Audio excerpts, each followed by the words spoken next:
Na otvoritvi nove sezone v Bukovniškem jezeru v občini Dobrovnik so nas pričakala 4 pravljična bitja.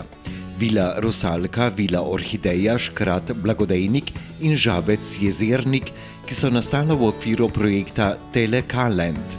Obmejna doživetja brezmejne pustolovščine z vodilnim partnerjem občine Načerešče, ki skupaj z občino Magyar Sadelej, Univerzo Panon, Ticom Moravske Toplice ter Zavodom za okolje in turizem Dobrovnik izvaja omenjeni projekt.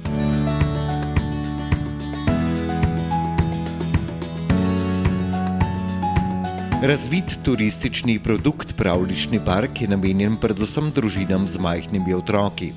Ponuja jim čudovite dogodivščine v naravi, s privlačnim zemljevidom in potnim listom bodo spodbujali mlade obiskovalce k obisku vseh pravljičnih parkov. Na vsaki lokaciji se nahaja pečat in za vsemi zbranimi pečati dobite posebno nagrado. Nagrado pa prejmejo tudi, če fotografirajo vse pravljične like v vseh parkih. Nagrado lahko dvignejo v infopisarni.